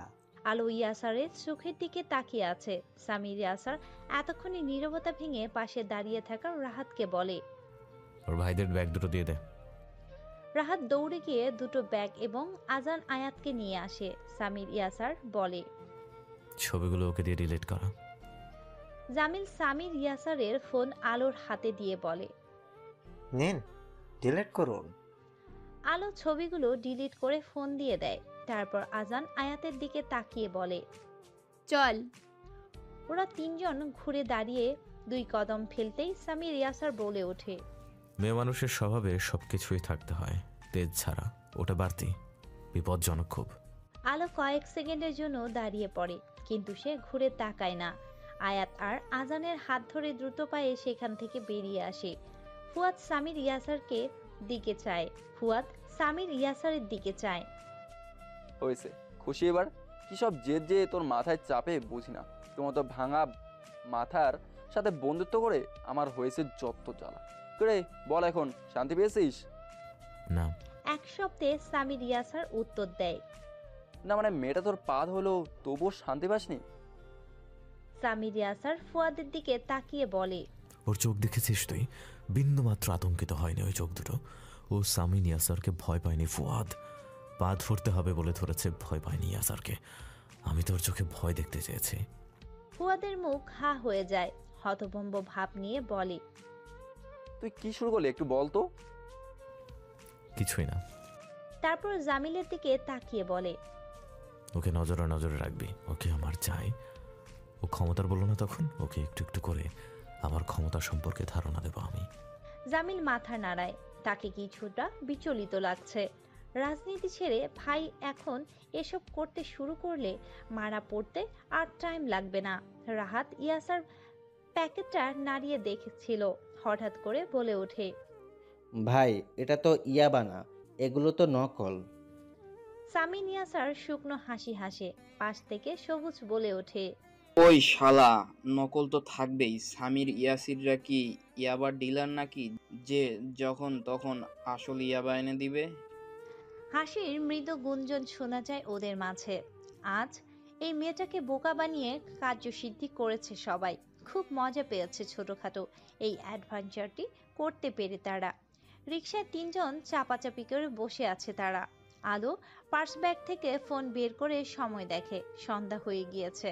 ফোনটা ব্যাগের ভিতর ঢুকিয়ে আয়াত আর আজানের দিকে তাকিয়ে ঠান্ডা গলায় বলে, বাড়িতে গিয়ে হাত মুখ ধুয়ে কিছু খেয়ে নিয়ে ঠান্ডা মাথায় পড়তে বসবি 2 জন। ভুলে যাবি গত 3 ঘন্টায় কি কি হয়েছে। আমি তোদের বাড়িতে দিয়ে এসে আব্বুর কাছে যাব। হাসপাতালে গিয়ে আব্বুকে পাঠিয়ে দিব। আম্মু যেন কিছু টের না পায়, ঠিক আছে? আজান আর আয়াত মাথা নাড়ায়। আলো বলে, অনেক বড় হয়ে গিয়েছিস 2 জনে, এখন একটু সাহসী হ। সব সময় আমি আর আব্বু থাকবো না। আয়াত আজানের কিছু বলে না। রিকশা তাদের বাসার সামনে এসে থামে। আলো নেমে ভাড়া মিটিয়ে দিয়ে হনহন করে দরজার সামনে গিয়ে কলিং বেল চাপে। কাজের মেয়েটা এসে দরজাটা খুলে দিতেই আলো দ্রুত ভেতরে ঢুকে নিজের ঘরের দিকে যায়। আতাউর আলমের 75 বছর বয়সী বৃদ্ধা মা আলিয়া বেগম নিজের ঘর থেকে আলোর অস্তিত্ব টের পেয়ে রিনঝিনে গলায় ডাকে, ওহ আলো, তুই আইছিস? তোর বাপ কখন আসবো? আরে ওই আলো, কথা কস না কেন? আলো কোনো উত্তর না দিয়ে নিজের ঘরে ঢুকে ধপ করে দরজা লাগিয়ে দেয়। এক ঝটকায় হাতের পার্সটা বিছানার উপরে ছুঁড়ে মেরে ওয়াশরুমে ঢুকে যায় সে। জল ছেড়ে চোখে মুখে পানি ঝাপটা দিয়ে সে তার 2 হাতের দিকে তাকায়। আজ এই হাত 2টা জঘন্য লোকের পা ছুঁয়েছে। ঘেন্নায় আলোর পা গুটিয়ে আসছে। সে সাবান লাগিয়ে হাত দুটো দলতে থাকে। দীর্ঘ সময় কেটে যায়। ডলতে ডলতে আলোর হাত দুটো লাল বানিয়ে ফেলেছে। বিছানার উপরে পার্স ব্যাগের ভিতরে আলোর ফোন বেঁচে যাচ্ছে, সেদিকে ভ্রুক্ষেপ নেই তার। সে হাত ধুতে ভীষণ ব্যস্ত। তার এখন ইচ্ছে করছে এক স্তর চামড়া ছিঁড়ে ফেলতে হাতের। আরো কিছু সময় পরে আলো হাত ধুয়ে ওয়াশরুমে থেকে বের হয়। ফোনটা তখনও বাজছে। তোয়ালে দিয়ে হাত মুছে পার্স খুলে ফোনটা হাতে নেয় সে। ফোনের স্ক্রিনে তার ইসমামের নাম্বার দেখে অস্বস্তিতে পড়ে যায় আলো। এই মুহূর্তে ফোনটা ধরতে ইচ্ছে করে না আলোর, কিন্তু ইসমাম শত ব্যস্ততার মাঝেও একটু সময় বের করে দিনের ভেতর আলোর সাথে কথা বলার জন্য। আলো একটা গম্ভীর নিঃশ্বাস ফেলে ফোনটা রিসিভ করে। ওপাশ থেকে ব্যাকুল কণ্ঠে ইসমাম বলে ওঠে, কোথায় ছিলে? আলো নিচু স্বরে বলে, ওয়াশরুমে। আমি গত 1 ঘন্টা ধরে ফোন দিয়ে যাচ্ছি। 1 ঘন্টা ওয়াশরুমে ছিলে? আলো চুপ করে আছে। ইসমাম বলে, ভেবেছি আঙ্কেল হয়তো বা অসুস্থ হয়ে পড়েছে। না, আবু ঠিক আছে। ইসমাম আদর মাখা কণ্ঠে বলে ওঠে। খুব স্ট্রেস যাচ্ছে তাই না? আলো বলে, এই আর কি। আচ্ছা, ওই ঝামেলাটার কি হলো? মির্জারা তোমাকে কিছু বলেছিল তারপর? আলো হঠাৎ চোখ দুটো ভিজে ওঠে, গলার কাছে কান্না দলা পাকিয়ে আসছে। তার ইচ্ছে করছে ইসমামের সাথে যন্ত্রণাটা শেয়ার করতে, কিন্তু এটা করা যাবে না। ইসমাম শুধু শুধু চিন্তা করবে। ইসমাম বলে, তোমাকে খুব দেখতে ইচ্ছে করছে আলো, ভিডিও কল দেই? না, আমার খুব মাথা ব্যথা করছে, পরে। ইসমাম চুপ হয়ে যায়। কিছুক্ষণ দুপাশে দুজনেই চুপ হয়ে করে থাকে। তারপর নীরবতা ভেঙে আলো বলে ওঠে, দেশে ফিরছো কবে তুমি? কবে দেখা হবে আমাদের? তোমার পরিবারকে সব জানাবে কবে? আমাকে কেন তোমার পরিবারের সাথে পরিচয় করিয়ে দাও না? আচ্ছা ইসমাম, একটা কথা বলো তো, তুমি আমার সাথে টাইম পাস করছো না তো? ইসমাম ধমকের সুরে বলে, অদ্রিতা, তাহলে তোমার পরিবারের সাথে পরিচয় করিয়ে দিতে বললে তুমি চুপ করে থাকো কেন? যেন কোনো আগ্রহ নেই তোমার? চেঁচিয়ে বলতে থাকে আলো। ইসমাম কয়েক মুহূর্ত চুপ করে থেকে একটা দীর্ঘশ্বাস ছেড়ে বলে, মাথা ঠান্ডা করো, দেব, সময় হলেই দেব। কতবার করে বলছি ছেলেটাকে ধমকাবে না, কথা কি কানে চায় না? গন্ডারের চামড়া নাকি তোমার গায়ে? হ্যাঁ। ভাতের লোকমাটা ইলহামের মুখের সামনে থেকে সরিয়ে নিয়ে প্লেট রেখে ঋতু নিচু স্বরে বলে, জোর না করলে খেতেই চায় না একেবারে। ইলহাম চোখ রাঙিয়ে দিয়ে বলে, জোর করতে হবে না, মির্জাবাড়ির ছেলেদের উপরে জোর চলে না, তারা তাদের ইচ্ছার মার্জির মালিক। আমার ছেলের যখন মন চাইবে তখন খাবে। তারপর ইহানের দিকে তাকিয়ে বলে, তুমি যাও বাবা, দাদার গড়ে গিয়ে খেলো। বাবার আশকারা পেয়ে ইহানের ঠোঁটজোড়া প্রশস্ত হয়ে যায় হাসিতে। এক ছুটে ঘর থেকে বেরিয়ে যায়। ঋতু খাবারের প্লেট নিয়ে বসে আছে। ইলহাম কিছুক্ষণ ঋতুর দিকে তাকিয়ে বলে, হাত ধুয়ে দরজাটা বন্ধ করে আসো। ঋতু চমকে ওঠে, ইলহামের দিকে তাকায়। ইলহাম নিচু স্বরে বলে, শাড়িটা পাল্টে এসো, এই রংটা আমার পছন্দ নয়। হঠাৎ করে ঋতুর বুকে সূক্ষ্ম যন্ত্রণা হতে শুরু করে। একেই বোধহয় বলে পুরুষ মানুষ। নিজের প্রয়োজনের সময় এরা ঠিকই নমনীয় হয়ে কথা বলে। ঋতুর মনে হচ্ছে তার জন্মই হয়েছে কারো বউ নামের যৌন দাসী হয়ে থাকার জন্য, কারো অর্ধাঙ্গিনী হয়ে সম্মানিত হওয়ার জন্য। ঋতুর মতো হাড় হাবাতে মেয়েদের জন্ম হয়নি। কি হলো, বসে আছে কেন? আমাকে ভাইয়ের সাথে পার্টি অফিসে যেতে হবে সন্ধ্যায়, তাড়াতাড়ি। ঋতু একটা দীর্ঘশ্বাস ছেড়ে উঠে দাঁড়ায়। হাত ধুয়ে দরজাটা বন্ধ করে দিয়ে এসে আলমারি থেকে একটা নীল রঙের পাতলা জর্জেটের শাড়ি বের করে ওয়াশরুমে ঢুকে পড়ে নেয়। ধীর পায়ে স্বামীর পাশে এসে বসতেই হাঁচকা টান মেরে তাকে নিজের কাছে টেনে নেয় ইলহাম। ঘোর লাগা কণ্ঠে বলে ওঠে, আজকাল খুব বার বেরোছো না তুমি? মা মারা যাওয়ার পরে পুরো সংসারের চাবি পেয়ে গিয়ে নিজেকে অনেক কিছু ভাবতে শুরু করেছ। স্বামীর কাছে ডাকলে গায়ে লাগে না? হ্যাঁ। ঋতু শ্বাস নিতে পারছে না। তার বুকের যন্ত্রণাটা বেড়েই যাচ্ছে, চোখ ঝাপসা হয়ে আসছে। কিন্তু এই মুহূর্তে চোখের পানি দেখলে ইলহাম আরো রেগে যাবে। ঋতু গলার স্বর স্বাভাবিক রেখে বলে, ভুল ভাবছে। ইলহাম কোনো কথা বলে না। নিজের স্বামী হওয়ার হক আদায় করতে ব্যস্ত হয়ে পড়ে। ঋতু দুচোখ বন্ধ করে অনুভূতি শূন্য হয়ে পড়ে থাকে। দীর্ঘ সময় পরে ইলহাম সেই চিরাচরিত ধমকে সুরে বলে, তোমার বাবা ফোন করেছিল, কাল বাড়িতে আসবে। ফোন করে বলে দিও যেন ভালো জামা কাপড় পরে আসে। আচ্ছা, ওনার কি ভালো জামা কাপড় নেই? মাসে মাসে তো টাকা পয়সা ভালোই পাঠাও, ও বাড়িতে কিনে নিতে পারে না? শৌখিনীর মতো ঘুরে বেড়ায়। ঋতু নিস্তেজ কণ্ঠে বলে, ফকিন্নির মেয়েকে বিয়ে করেছিলেন কেন তবে? ইলহাম কপাল কুঁচকে বলে, মুখে মুখে কথা তো ভালোই চালাতে শিখে গেছো, এত সাহস পাচ্ছ কোথায়? ঋতু চুপ হয়ে যায়। দীর্ঘ সময় কেউ কোনো কথা বলে না। তারপর ঋতু মৃদু স্বরে বলে ওঠে, মাঝে মাঝে মনে হয় আমি আপনার বউ না হয়ে আপনার ওইসব রক্ষিতাদের মতো কেউ হলে হয়তো ভালো হতো। আপনার থেকে অন্তত একটু মিষ্টি কথা তো শুনতে পারতাম। আতাউর আলম তো সুস্থ হয়ে উঠেছে, মনে হয় না সে তার সিদ্ধান্ত থেকে সরে দাঁড়াবে। তোমার একজন প্রতিদ্বন্দ্বী কিন্তু বেড়ে গিয়েছে এবং জনগণের কাছ থেকে তার অবস্থান কিন্তু বেশ শক্তপোক্ত। সামিন বাবার কথায় হালকা হেসে বলে, ভালোই তো, তা না হলে নির্বাচনের মজাটা কোথায়? মানুষ তোমাকে ছাত্রনেতা হিসেবে গ্রহণ করেছে, কিন্তু এই শহরের মেয়র হিসেবে আতাউর আলমের মতো একজন বয়স্ক, জ্ঞানী এবং সাদাসিধে ব্যক্তিকে রেখে তোমার হাতে শহরের দায়িত্ব তুলে দিবে বলে আমার মনে হচ্ছে না। আমি সন্দিহান। সামিন ইয়াসারের কলম থেমে যায় বাবার কথায়। সে কিছু পেপারসে সাইন করছিল। ইমতিয়াজ মির্জার ছেলের মুখের দিকে তাকিয়ে বলে, বলছি রাজনীতিটা একটু মন দিয়ে করো, তারপর একটু সময় গেলে সরাসরি এমপি পদের জন্য লড়বি। তুমি কি ভয় পাচ্ছ? ছেলের সরাসরি প্রশ্নের আমতা আমতা করে ইমতিয়াজ মির্জা বলে, 7 বছর আগে তোর মেজ ভাইয়ের অপকর্মের দাম হিসেবে আমি এমপি পদ খুইয়ে দিয়েছি। মানুষজনের কাছে বর্তমানে আমার গ্রহণযোগ্যতা কতখানি তা তো নিশ্চিত না। তার উপরে সেদিনের সেই ভাইরাল ভিডিও, টাকা দিয়ে নিউজ চ্যানেলগুলোকে সামলে নিয়েছি, কিন্তু বিষয়টা নিয়ে এখনও কথা হচ্ছে। তোকে সবাই ভয় পায়, তাই হয়তো সামনে কিছু বলছে না।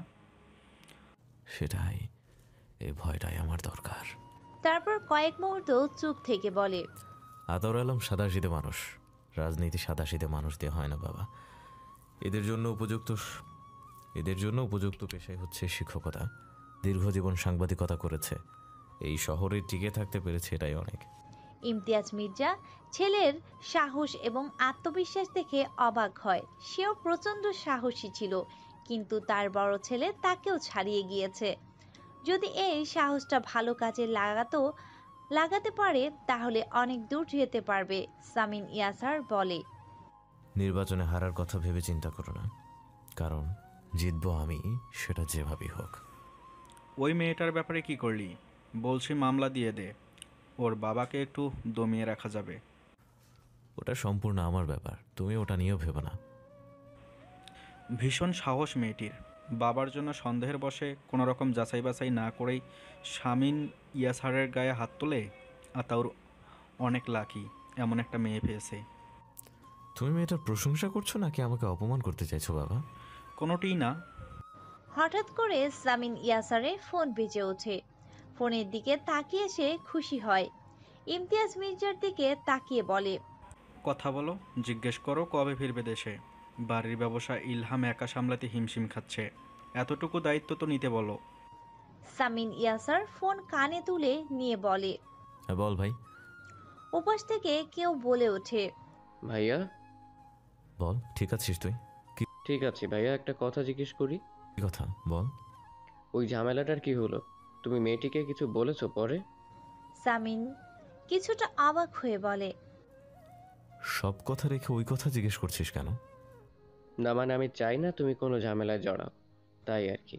সামিন শুকনো হাসি হেসে ভাইকে আশ্বস্ত করে বলে, আরে ধুর, ছুঁচো মেরে হাত গন্ধ করবো নাকি আমি? এখন আমার ইলেকশন নিয়ে ভাবছি, মনোনয়ন পেয়ে গেছি দল থেকে। অভিনন্দন ভাইয়া। ম্লান হেসে বলে ওপাশের ব্যক্তি। সামিন বলে, তুই ফিরে আয় ছোট, বাবা আসতে বলেছে তোকে, বাড়ির ব্যবসা সামলাবি। এখানে এলে তোকে বিয়ে করে দিব আগে, বিদেশে বউ নিয়ে আসিস না আবার সাথে, খবরদার। ওপাশের ব্যক্তি হেসে বলে, আর তুমি কবে করছো? তুই বিয়ে করে রিভিউ দিবি তারপর। দুভাই ফোনে দীর্ঘক্ষণ কথা বলে। তারপর ফোন রেখে পুনরায় নিজের কাজে মন দেয় সামিন ইয়াসার। আতাউর আলমকে গতকাল বাড়িতে নিয়ে আসা হয়েছে। তার আগমন উপলক্ষে বাড়িতে আত্মীয় স্বজনের ঢল নেমেছে। দূর দূরান্ত থেকে সবাই উড়ে উড়ে আসছে। রেহানা রান্নাঘরে চায়ের পানি বসিয়ে কপাল কুঁচকে দাঁড়িয়ে আছে। তার প্রচন্ড রাগ হচ্ছে, কিন্তু রাগটা প্রকাশ করতে পারছে না সে। এই নিমক হারাম গুলোর জন্য দফায় দফায় চা বানিয়ে সে ক্লান্ত। অসুস্থ মানুষকে দেখতে এসেছে নাকি দাওয়াত খেতে এসেছে তা এরাই ভালো জানে। আতাউর আলমের ঘর থেকে নাটকের সংলাপ শোনা যাচ্ছে। অভিনয় করছে আতাউর আলমের চাচাতো ভাই। ভাইয়ের প্রতি দরদ যেন উতলে উঠছে এখন। অথচ দুর্ঘটনার দিন আলো গিয়ে এত করে বলল তার সাথে থানায় যেতে। থানায় সাধারণ ডায়েরি করবে সে। তখন গর্তে লুকিয়েছিল সরীসৃপটা। রান্নাঘরের দরজায় এসে দাঁড়ায় আলোদের গৃহ পরিচালিকা সীমা। রেহানা চুলা থেকে চায়ের পাতিল নামিয়ে বলে, উঠেছে আলো? গিয়ে বল চা খেতে ডেকেছি। আপা তো বাড়িতে নেই খালা, কোথাও গিয়েছে। রেহানা অবাক হয়ে তাকায়। এই সাত সকালে কোথায় গিয়েছিল মেয়েটা না খেয়ে? গলির মোড়ে বেশ কিছুক্ষণ ধরে দাঁড়িয়ে আছে সে। পরনে তার সাদা এবং নীল রঙা মিশ্রিত প্রিন্টের সালোয়ার কামিজ। হাত উঠিয়ে বারবার হাত ঘড়িতে সময় দেখছে সে। একদিনের ধকলে চোখের নিচে কালি জমে গিয়েছে, কিন্তু গায়ের এই উজ্জ্বল শ্যামলা ধরনের রঙের সাথে চোখের নিচে কালি বেশ মানিয়েছে। খুব একটা অদ্ভুত লাগছে না। আলো এবার বেশ বিরক্ত হয়। আধ ঘন্টা ধরে এখানে দাঁড়িয়ে আছে, অথচ কোনো খালি রিক্সা খুঁজে পাচ্ছে না সে। দীর্ঘ সময় পরে একটা রিক্সা পেয়ে গেল সে। উঠে পড়ে রিক্সায়। আজ আলোর বাবা আতাউর আলমের জন্মদিন। বাবাকে সারপ্রাইজ দিতে তার জন্য অল্প কিছু আয়োজন করবে আলো। সকাল সকাল সেজন্যই বের হয়েছে সে। কিছু দূর যেতেই রিক্সাওয়ালা রিক্সা থামিয়ে দেয়। কাছে কোথাও থেকে মাইকের আওয়াজ আসছে। আলো বিরক্ত হয়ে বলে, কি হয়েছে ভাই? আলোর বেশ খারাপ লাগছে। নিশ্চয়ই রোগীটি পড়ে পড়ে ভীষণ কষ্ট পাচ্ছে। সামনে নির্বাচন, আর এখন সব রাজনৈতিক দল রাস্তাগুলোকে নিজেদের বাপের সম্পত্তি মনে করে আটকে রেখে ঘেউ ঘেউ করতে থাকবে। আলোর বাবা এই শহরের মেয়র হলে সে শহরের ভোল পাল্টে ফেলবে, আলো নিশ্চিত। কয়েক মুহূর্ত পরে একটা গাড়ি এসে তাদের সামনে থামে। রিক্সাওয়ালা অতি উৎসাহিত হয়ে বলে। আলোর মেজাজ বিগড়ে যায়। রাস্তা আটকে মাফিয়াগিরি করা একমাত্র ইয়াসির মির্জার পক্ষেই সম্ভব। কোনো কিছু না ভেবেই আলো রিক্সা থেকে নেমে পড়ে। ইয়াসার মির্জার দলের একটা ছেলে এসে গাড়ির দরজা খুলে দিতেই সে বাইরে নেমে দাঁড়ায়। আলো বাতাসের গতিতে ইয়াসার মির্জার মুখোমুখি গিয়ে দাঁড়িয়ে পড়ে। সকাল সকাল অনাকাঙ্ক্ষিতভাবে আলো নামের মেয়েটিকে নিজের মুখোমুখি আবিষ্কার করে ইয়াসারের চোয়াল লম্বা হয়ে যায়। সে কিছুটা অবাক হয়ে তার সামনে দাঁড়িয়ে থাকা সুন্দরী একজন শ্যামবতীর দিকে তাকিয়ে আছে। কি হচ্ছে এখানে? রাস্তাটাকে নিজেদের সম্পত্তি মনে করেছেন নাকি? আলোর ধমকে ইয়াসিরের ঘোর কাটে। পরিস্থিতি অনুধাবন করতে পেরে সে প্রচণ্ড বিরক্ত হয়। সেই ফাজিল মেয়েটার সবসময় এভাবে উড়ে এসে জুড়ে বসতে, তার কাজে বাধা দিতে। সেদিন পা ধরেও একটুও ভয় ঢোকেনি মনে। আবার চেঁচিয়ে কথা বলছে ইয়াসারের সাথে। ইয়াসার আলোকে কিছু না বলে জামিলের দিকে তাকায়। জামিল বলে, এই যে আপা, আপনার সমস্যাটা কোথায় হচ্ছে একটু বলবেন? সমস্যা কোথায় হচ্ছে মানে? রাস্তা ব্লক করে জনগণের ভোগান্তির ব্যবস্থা করে বলছেন সমস্যা কোথায় হচ্ছে? ইয়াসারের পেছনে দাঁড়িয়ে রাহাত ফুয়াদকে বলে, দেখছেন ভাই, এই মেয়ে ভাঙ্গে তবু মস্কায় না। সেদিনের পা ধরার কথা বেমানুল ভুলে গেছে। ইয়াসার আলোর চোখের দিকে তাকিয়ে বলে, ভোগান্তি কোথায় হচ্ছে? বড় গাড়িগুলোতে চলে যাচ্ছে একটার পর একটা, রিক্সাগুলোকে যেতে দেওয়া হচ্ছে না, আর হবেও না। হাইওয়েতে রিক্সা ওঠার নিষেধাজ্ঞা আছে, তাকে জানেন না আপনি? বিশেষ জ্ঞানী সুনাগরিক ভোটার। ইয়াসারের কটাক্ষ শুনে আশেপাশে তার ছেলেগুলো হো হো করে হাসতে থাকে। আরাফ নামের ছেলেটা ইয়াসারকে বলে, বেরি মানুষ ভাই, ব্রেনের ওজন কয়েক গ্রাম কম আছে। আলো ক্ষেপে গিয়ে বলে, তাহলে এই অ্যাম্বুলেন্সটা এখানে আটকা পড়ে আছে কেন? জবাব দিন। অ্যাম্বুলেন্সে ড্রাইভার আলো চেঁচামেচি শুনে কান থেকে ফোন নামিয়ে সেদিকে যায়। অ্যাম্বুলেন্স থেকে রোগীর পরিবারের একজন লোক নেমে আসে, আলোকে উদ্দেশ্য করে বলে। আলো সামিন ইয়াসারের দিকে তাকায়। সামিন ইয়াসার কটমট দৃষ্টিতে তার দিকে তাকিয়ে আছে। আলোর দিকে তার রাগী দৃষ্টি রেখেই রোগীর পরিবারের লোককে গম্ভীর কণ্ঠে জিজ্ঞেস করে, কতক্ষণ লাগবে? লোকটি কণ্ঠে উৎকণ্ঠা নিয়ে বলে। সামিন ইয়াসার রাহাতকে বলে, রাহাত, গাড়ি ঘোরা, ওনার ওয়াইফকে হাসপাতালে নিয়ে যা। রাহাত এক মুহূর্ত চিন্তা না করে মাথা নাড়িয়ে গাড়িতে উঠে গাড়ি স্টার্ট দেয়। গর্ভবতী মহিলার স্বামী এবং অন্যান্যরা ধরাধরি করে রোগীকে সামিন ইয়াসারের গাড়িতে বসায়। যন্ত্রণায় ভীষণ কাতরাচ্ছে মহিলাটি। আলো চুপচাপ দাঁড়িয়ে থাকে। সামিন ইয়াসারের দিকে কৃতজ্ঞতার হাসি দিয়ে গর্ভবতী মহিলার স্বামী গাড়িতে উঠে বসে। গাড়ি চলতে শুরু করে। সামিন ইয়াসার কয়েক মুহূর্ত আলোকে দেখে গম্ভীর কণ্ঠে বলে ওঠে, তুমি একটা ফটকা চালাক মেয়ে। আলো চুপ করে থাকে। হঠাৎ করে বলে, পরিস্থিতি সামলে নেওয়ার চমৎকার ক্ষমতা নিয়ে জন্মেছেন। খুব ভালো নাটক দেখালেন আজ। আপনার মতো একটা গিরগিটির নতুন একটা দয়ালু রূপ আবিষ্কার করে আমি একটুও অবাক হইনি। এই রূপ ক্ষণে ক্ষণে বদলাবে। আবার কোনো গরিবকে ধরে লাথি মারবেন, আবার কোনো মেয়ের ওড়না ধরে টান দেবেন। আপনাদের ফ্যামিলি হিস্ট্রি তো তাই বলে। আলু রিক্সাওয়ালাকে ভাড়া মিটিয়ে দিয়ে রাস্তার ডান পাশে চাপা গলির রাস্তায় ঢুকে পড়ে। সামিন ইয়াসার কিছুক্ষণ সেখানেই দাঁড়িয়ে থাকে। ফুয়াদ পেছন থেকে বলে, তুই বুনো ওল হলে ও তো দেখছি বাঘা তেঁতুল। না, ও একটা মেয়ে, শুধু আর শুধুমাত্র একটা মেয়ে, দুর্বল প্রজাতির প্রাণী, এবং এটা ওকে বুঝতে হবে, আর আমিই বোঝাবো তাকে। সামিন ইয়াসার দাঁত কিরমির করে বলে ওঠে, ফজিলাতুন্নেসা সরকারি মহিলা কলেজ। জি ভাই। সামিন ইয়াসার নড়ে চড়ে বসে নিমন্ত্রণ পত্রটি ঘুরিয়ে ফিরিয়ে দেখতে থাকে। আপনাকে অতিথি হিসেবে যেতে হবে সাংস্কৃতিক অনুষ্ঠান। নিষেধ করে দে, আমি পারবো না, কাজ নিয়ে ব্যস্ত আছি খুব।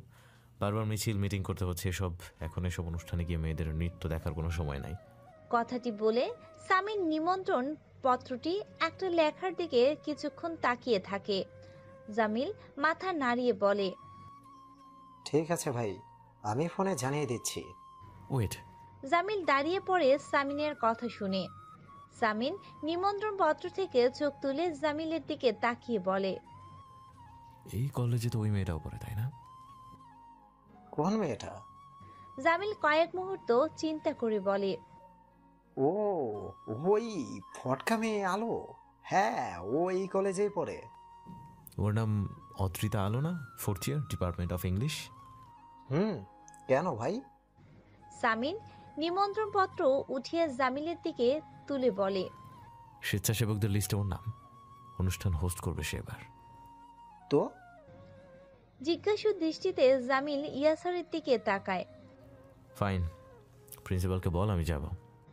সামিন ইয়াসার নিমন্ত্রণ পত্রটির দিকে তাকিয়ে বলে, ওর ক্ষমতা দেখার আমার খুব শখ, ওকে একটু দেখিয়ে আসবো, কি বলিস? জামিল খানিকটা অবাক হয়ে তাকায়। ইয়াসার তার দিকে তাকিয়ে বলে, চায়ের কাপে দ্বিতীয়বারের মতো চুমুক দিয়ে কপাল কুঁচকি সেদিকে তাকিয়ে থাকে সমরেশ ভুইয়া।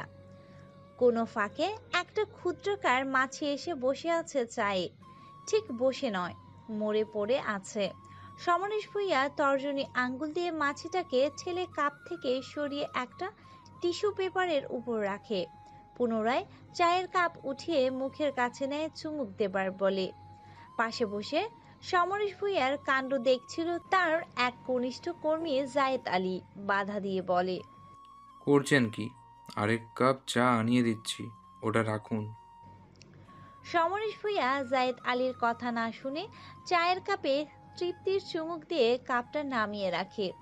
তার দৃষ্টি টিস্যু পেপারের উপরে রাখা মাছিটার দিকে। এক দৃষ্টিতে সেদিকে তাকিয়ে থেকে মৃদুস্বরে জায়েদ আলীকে বলে, রাজনীতি হলো এই চায়ের কাপের অমৃত চা, তাতে দুই কয়েকটা মাছি এসে পড়বে, স্বাভাবিক। তাই বলে চাটা খাবো না? আলবৎ খাবো। মাছিগুলোকে পরিষ্কার করে খাবো। যারা যারা রাজনীতি নামের অমৃত সুধা পান করতে চাইবে তাদের মাছি পরিষ্কার করার অভিজ্ঞতা থাকতে হবে। কথাটি বলেই সমরেশ ভূঁইয়ার মুখ হাসি হাসি করে ফেলে।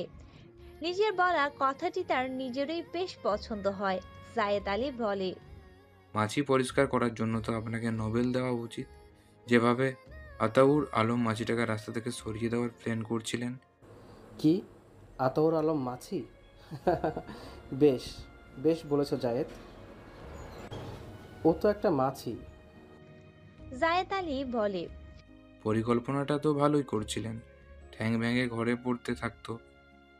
মেয়র হবার স্বপ্ন স্বপ্নই থেকে যেত, কিন্তু বেঁচে গেল কপালের জোরে। হ্যাঁ জায়েদ, ওর কপাল ওকে বারবার সাথ দেয়। কতবার যে বেঁচে গিয়েছে আমার হাত থেকে। তবে ভাই, উপকারের মধ্যে একটা উপকার হয়েছে। আমার নাম সামনে আসেনি, মাঝখান থেকে ফেঁসে গিয়েছে সামিন ইয়াসার। আতাউরের মেয়েটা চড় মেরে হুলস্থুল কাণ্ড করে ফেলেছে, দেখেননি? ভাবা যায় কত সাহস এই মেয়ের। একবার বাবার কপি একটা মামলা ঠুকে দিলেও বেশ হতো। সময় মতো ওর কানে সামিন ইয়াসারের নামে বিষ ঢেলে কাজের কাজ হয়েছে। আতাউরকে যে গাড়িটা ধাক্কা দিয়েছে তার নাম্বার প্লেট দেখেনি তো কেউ? না, সুযোগ ছিল না দেখার। ঘুটঘুটে অন্ধকার ছিল, লোকজন তেমন ছিল না। ওর মেয়েকে কিভাবে ম্যানেজ করেছিলি? আতাউর আলমের চাচাতো ভাই খরচেদ কাজটা করেছে, তবে কিছু পয়সা খরচ করতে হয়েছে। শালা আস্ত দালাল, টাকা ছাড়া কিছু বুঝে না। তারপর জায়েদ আলী নিজের মুখটা সমরেশ ভূঁইয়ার কানের কাছে এগিয়ে এনে বলে, বলতে বলেছি কিছুদিন আগে আতর আলম কিশোর গ্যাংয়ের নামে যে আর্টিকেল লিখেছেন সেটা জেদ ধরে সামিন ইয়াসি এসব করেছে। সমরেশ ভূঁইয়া পৈশাচিক হাসি হাসে। জায়েদ আলী বলতেই থাকে, মেয়েটা তেজি আর সাহসী হলেও মাথায় বুদ্ধি কম। অন্ধের মতো বিশ্বাস করে ইয়াসারকে চড় মেরে দিয়েছে। হিতে যে বিপরীত হতে পারে বুঝতে পারেনি। ভিডিও করেছিল কে? আমাদের দলের একটা ছেলে। আচ্ছা ইয়াসার এত চুপচাপ আছে কেন বলতো?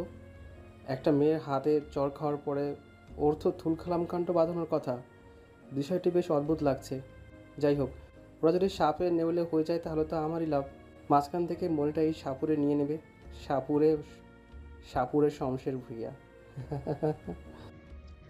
আতাউর আলমের চোখ বেঁধে দিয়ে তার দিকে উদ্ধত হচ্ছে আজান।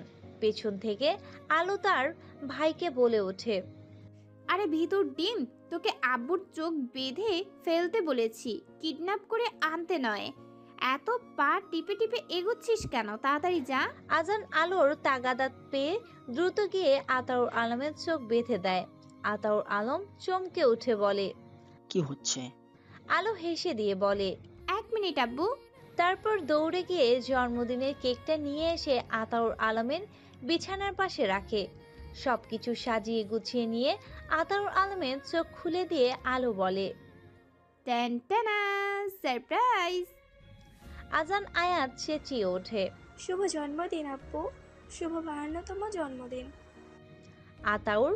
আতাউর আলমের মুখে হাসি ফোটে তার ছেলে মেয়েদের পাগলামি দেখে। বাচ্চাদের মতো কণ্ঠে বলে ওঠে, করেছিস কি? আলো তার বাবার মাথার একটা বার্থডে ক্যাপ তুলে দিয়ে আদুরে কিন্তু নাটকীয় ভঙ্গিতে বলে, শুভ জন্মদিন আমার জন্মদাতা পিতা, তুমি 1000 বছর বেঁচে থাকো, আমাদের আগলে রাখো। আতাউর আলম হেসে মেয়ের মাথায় হাত রাখে। রেহানা ঘরের পর্দা সরিয়ে অভিযোগের সুরে বলে, হ্যাঁ রে, তোদের কি চক্ষু লজ্জা বলতে কিছু নেই? আমার থেকে টাকা নিয়ে কেক ফেক আনিয়ে আমাকে আর দাদিকে রেখেই খাচ্ছিস? একবার তো মুখের বলাটাও বলতে পারতি। আলো লজ্জিত ভঙ্গিতে হাসে। আয়াত বলে, তোমাদের দুজনকে বলে কি লাভ? বললেই তো বলতে এইসব জন্মদিন পালন করা হারাম হারাম। রেহানা বেগম ঘরে ঢুকে আয়াতের কান মলে দিয়ে বলে, এইসব হারাম হালাল পার্থক্য যদি বুঝতি তাহলে শুধু শুক্রবারে মসজিদে যেতি না, জিলেপির লোভে 5 ওয়াক্ত নামাজ পড়তি। আরেকটাকে তো দেখো, চুল খোলা রেখে বাইরে যায়। বেগানা পুরুষদের সব দেখিয়ে আসে, ফাজিল মেয়ে কোথাকার। কথাটি বলে আলোর দিকে রাগী দৃষ্টিতে তাকায় রেহানা। আতাউর আলম তার স্ত্রীকে বলে, রেহানা তোমাকে বোধ হয় মা ডাকছে, যাও গিয়ে দেখো। রেহানা বলে, কই আমি তো শুনিনি। আমি শুনছি, যাও যাও তাড়াতাড়ি যাও। রেহানা চিন্তিত মুখ নিয়ে শাশুড়ির ঘরের দিকে যায়। আজান বলে, আধা ঘন্টায় থামানো যেত না বাবা? আলো ছুরি এনে বাবার হাতে দিয়ে বলে, নাও এবার কেক কাটো, আমার খুব খিদে পেয়েছে। আতাউর আলম হেসে আলোর হাত থেকে ছুরিটা নিয়ে কেক কাটে। তারপর একে একে তার 3 ছেলেমেয়েকে কেক খাইয়ে দেয়। আজ থেকে নির্বাচনী প্রচারণায় নেমেছে সামির ইয়াসারের লোকজন। দুপুর পর্যন্ত দলের কর্মীদের নিয়ে শহরের 3টা মহল্লায় চক্কর দিয়ে এসেছে। সূর্যের তাপটা আর সহ্য করা যাচ্ছে না। সামিন ইয়াসারের কপাল বেয়ে টপটপ করে নোনা জল গড়িয়ে পড়ছে। পাঞ্জাবির বুক এবং পিঠের দিকটা ভিজে জবজব হয়ে গিয়েছে। এসবের অভ্যাস তার আছে, কিন্তু আজ একটু বেশি কাহিল হয়ে পড়েছে সে। বাড়ি থেকে ঈশিতা বারবার ফোন দিচ্ছে। ফোনটা সাইলেন্ট করে পাঞ্জাবির পকেটে রাখতে রাখতে তার দলের ছেলেদের দিকে তাকিয়ে বলে, কি বুঝলি? জনগণের রেসপন্স কেমন? ভাই, এভাবে তো কিছু বোঝা যায় না, তবে 80% নিশ্চিত এরা আপনার দিকে ঝুঁকে আছে। আপনার মতো তরুণ জননেতাকে রেখে শমশের বইয়া আর ওই আতাউর আলমের মতো দুটো বুড়োকে কে ভোট দেবে? শামিন ইয়াসার আরাফের কথাতে বেশ স্বস্তি পায়। একটা প্রশস্ত হাসি দিয়ে বলে, আজ এখানেই থাকবে নাকি? জামিল বলে, না ভাই, যতক্ষণ শরীরে হাঁটার শক্তি থাকবে ততক্ষণ থামা যাবে না। কাল থেকে হয়তো আতাউর আলম নামবে তার লোকজন নিয়ে। এভাবে বসে থাকলে হবে না। গুড, তুই আমার যোগ্য কর্মী তামিল। তোর ছেলে হলে তোকে একটা মোটরসাইকেল দেবো। কিন্তু জামিল ভাইয়ের তো মেয়ে হবে। সবুজ কথাটি বলে ইয়াসারের দিকে তাকিয়ে বলে। ইয়াসার বলে, মেয়ে হলে ওর মেয়েকে স্বর্ণের আংটি দেবো, ছেলে হলে মোটর বাইক, মেয়ে হলে অলংকার। জামিল ইয়াসারের কথায় খুশি হয়। ইয়াসার একবার হাত ঘড়িতে সময় দেখে বলে, মেয়েটার আপডেট কি? সবাই ইয়াসারের কথা শুনে মুখ চাওয়াচাওয়ি করতে থাকে। রাহাত ফিসফিসিয়ে সবুজকে বলে, ভাই, দিনে যতবার ওই মেয়েটার নাম নেয় আমরা দিনে ততবার নিজেদের বউয়ের কথাও ভাবি না। ঠোঁটে আঙ্গুল দিয়ে রাহাতকে চুপ করিয়ে দেয় সবুজ। নিচু স্বরে বলে, ভাইয়েরা চটকানা খাওয়ার শখ হয়েছে এই মেয়েটার উপর। ভাই ভীষণ খ্যাপা। আমি ভাইকে 8 বছর ধরে চিনি। এত সহজে ভাই মেয়েটার পিছু ছাড়বে না। ইয়াসার গম্ভীর কণ্ঠে বলে, কি সমস্যা? মেয়ে মানুষের মতো গুজুর গুজুর ফুসুর ফুসুর করছিস কেন? কি কথা হচ্ছে? সবুজ আর রাহাত দুজনেই মাথা নেড়ে বলে, তেমন কিছু না, সংসারে কিছু আলাপ ভাই। কি আলাপ? তেল লাগবে, নুন লাগবে, আটা লাগবে, এসব? কতবার বলেছি এসব স্ত্রীলোকের মামলায় জড়াবি না, জীবনটা ভাজা ভাজা করে দেবে। আমার মতো চিরকুমার থাকার শপথ নে। তখন তো শুনলি না। জামিল কথার মাঝখানে বলে ওঠে, ভাই, মেয়েটাকে নির্বাচনের পরে দেখে নিলে হয় না? দেখার তো মেলা সময় পাবেন। না, ওর খবরাখবর আমি নিয়মিত চাই। কথাটা দ্বিতীয়বার আমি মনে করাতে চাই না। দলের ছেলেগুলো মাথা নাড়ায়। একজন মেয়র প্রার্থী বিশিষ্ট জননেতার হাত ধুয়ে একটা 5 ফুটিয়া মেয়ের পেছনে পড়ে আছে। সেটা মানতে ইয়াসারের একনিষ্ঠ ভক্ত ও কর্মীদের বেশ কষ্ট হচ্ছে, কিন্তু ভাইয়ের কথা না শোনার মতো ভুল তারা করবে না। দলের সাধারণ সম্পাদককে পদটা যেন সবাই চায়। মাথার কারো হাতের স্পর্শ পেয়ে আলোর ঘুম কেটে যায়। পড়তে পড়তে কখন যে বইয়ের ভেতরে মুখ গুজে ঘুমিয়ে পড়েছিল তা সে জানে না। গত সপ্তাহে যত নির্ঘুম রাত সে কাটিয়েছে তার খেসারত তাকে এখন দিতে হচ্ছে। সামনে প্রথম কোর্সের ঘোষণা দিয়েছে ডিপার্টমেন্ট। পড়াশোনার ভীষণ চাপ। মাথা তুলে তাকাতেই দেখে আতাউর আলম তার দিকে তাকিয়ে আছে। আলো হাই তুলে বলে, টের পাইনি আব্বু। আতাউর আলম একটা চেয়ার টেনে মেয়ের পাশে বসে। আলো সামনে খুলে রাখা বইটা বন্ধ করে বইয়ের সারিতে সাজিয়ে রেখে বলে, কিছু বলতে এসেছিলে? আতাউর আলম নরম গলায় বলে, সেদিন রাগের মাথায় অত বড় একটা পদক্ষেপ নিয়ে ফেললে আম্মু, আমার ভীষণ চিন্তা হচ্ছে। আলো একটা হাসি দিয়ে বলে, তুমি ভয় পাচ্ছ? আতাউর আলম ভয় পাচ্ছে? ঠিক ভয় না মা, তুই একটা মেয়ে আর ওরা চা ভয়ঙ্কর। ভয় পেও না, ভুলে যেও না তোমার মেয়ে ক্যারাতে জানে, জাতীয় পর্যায়ে তৃতীয়। আতাউর আলম মেয়ের কথা শুনে হেসে ফেলে। হাসি থামিয়ে মেয়েকে বলে, সব সময় গায়ের জোরে কাউকে বিপদে ফেলতে হয় না মা, বিপদে আরো অনেক ভাবে ফেলা যায়। আলো বাবার দিকে তাকায়। সত্যি তো, সেদিন তো ইয়াসার তাকে গায়ে জোরে হেনস্থা করেনি, তার সাথে ছলনা করে তাকে দিয়ে পা ধরিয়েছে। আতাউর আলম বলে, 7 বছর আগে ওদের পরিবারে নিয়ে যে আর্টিকেলটা বের করেছিলাম, তার জন্য ওদের ডাউনফল শুরু হয়। ইয়াসারের মেজ ভাইটার নাম সিলন হানিতার মামলা হয়েছিল, টাকা দিয়ে বিষয়টা ধামাচাপা দিয়ে দিয়েছিল ইমতিয়াজ মির্জা। গ্রাম থেকে একটা গরিব ঘরের মেয়েকে ধরে এনে ওর সাথে বিয়ে দিয়ে দেয়, যাতে একটু শুধরায় ছেলেটা। শুধরেছে কিনা জানি না, তবে পলিটিক্স থেকে দূরে সরে গিয়েছে। এখন শুধু সামিন ইয়াসির একাই পলিটিক্সের সাথে যুক্ত। ওরা 3 ভাই 1 বোন। ছোট জনকে কখনো দেখিনি, শুনেছি বিদেশে পড়ে আছে, আমেরিকাতে। ইমতিয়াজ মির্জার ছোট ভাই নিজের ভাইয়ের নাম ব্যবহার করে পুরো শহরে আতঙ্ক সৃষ্টি করে বেড়াতো। আর্টিকেলটা বের হবার পর জনগণ ভীষণ ক্ষেপে যায়। ফলশ্রুতিতে এমপি পদ হারিয়ে ঘরে বসে থাকে ইমতিয়াজ মির্জা। সবকিছুর সাথে আমি জড়িত ছিলাম, ওদের শত্রুও বলা যায়। জানি তো এসব কথা, আবার বলছো কেন? আর তুমি চিন্তা করো না, আমার জন্য কিচ্ছু হবে না। আচ্ছা, ইমতিয়াজ মির্জার ছোট ভাই এখন কোথায়?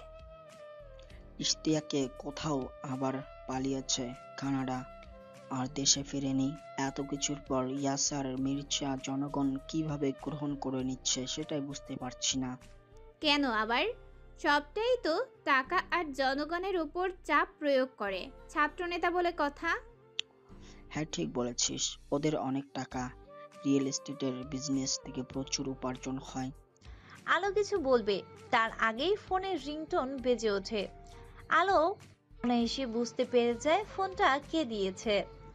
একটা হাত বাড়িয়ে ফোনটা সাইলেন্ট করে রাখে আলো। আতাউর আলম বলে, কে ফোন দিয়েছে? কথা বল। গ্রামীণ ফোনের অফিস থেকে, তুমি বলো। না, আর কি বলবো, কাল তো তোর কলেজের প্রোগ্রাম আছে, এখন ঘুমিয়ে পড়। বেশি রাত জেগে পড়ার দরকার নেই। আমার কাছে CGPA does not matter at all. আলো হেসে তার আব্বুকে শুভরাত্রি বলে। আতাউর আলম চলে যেতেই তড়িঘড়ি করে দরজা বন্ধ করে ফোন বের করে ইমামকে ভিডিও কল দেয়। রিং বাজার সাথে সাথেই ফোনটা রিসিভ করে রেখে দেয় ইসমাম। আলো লজ্জিত ভঙ্গিতে বলে, মুখটা দেখাও প্লিজ। তোমার রুমের এসি দেখে কি করব? আজ আমাদের বাসায় এসি নেই বলে শো অফ করছি নাকি? ইসমাম ফোনটা মুখের সামনে নেয়, অভিমানী গলায় বলে, কোথায় ছিলে? এতক্ষণ ধরে ফোন দিচ্ছি। আব্বু ছিল পাশে। তো আব্বুকে বলতে পারতে না যে আব্বু তুমি যাও, তোমার হবু জামাই ফোন দিচ্ছে, আমি কথা বলবো।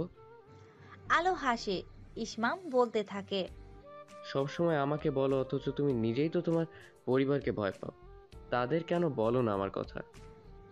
আলো মাথা চুলকে বলে, আম্মু জুতা পেটা করবে।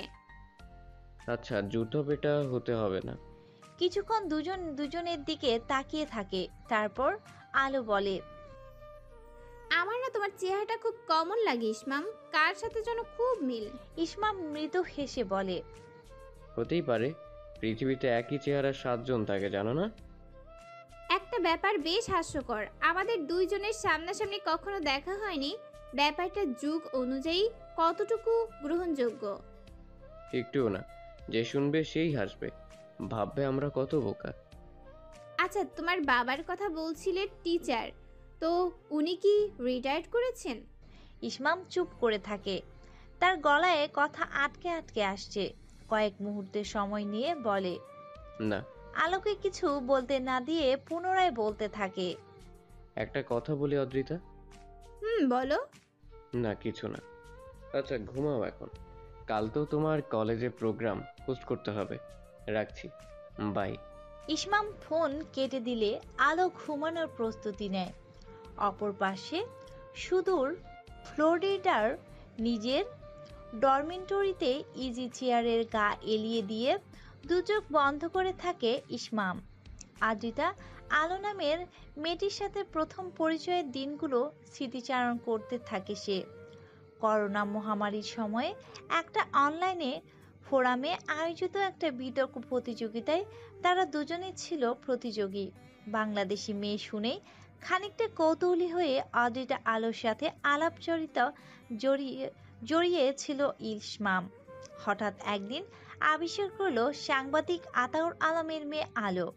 ততদিনে আলোর প্রতি তীব্র ভালো লাগা অনুভূতি ভালোবাসার রূপান্তরিত হয়েছিল।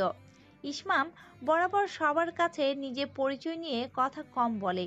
নিজের বাবা চাচাদের পরিচয় দিতে তার আত্মগ্লানি হয়। আলোর কাছে নিজের আসল পরিচয় দিতে গিয়েও দেয় না। সাংবাদিক আতাউর আলমের মেয়ে আর যাই করুক মির্জা বাড়ির ছেলের সাথে সম্পর্ক জড়াতে চাইবে না, এবং এটাই সত্যি। আলো মির্জাকে ঘৃণা করে, প্রচণ্ড ঘৃণা করে। যতদিন যাচ্ছে ইসমাম টের পাচ্ছে সে নিজের মিথ্যের জালে আটকা পড়েছে। কি হবে সামনে? আদ্রিতা সবটা টের পেলে কি করবে? বড় ভাইয়াকে ইসমাম কিভাবে মানাবে? সবটা ভেবেই ইসমামের হাত পা ঠান্ডা হয়ে আসছে। রুদ্ধশ্বাসে দৌড়ে গিয়ে ডিপার্টমেন্টের হেড প্রফেসর তৌফিকুল ইসলামের কক্ষে ঢুকে পড়ে আলো। তৌফিকুল ইসলাম পানির গ্লাস হাত থেকে নামিয়ে রেখে আলোর দিকে তাকায়।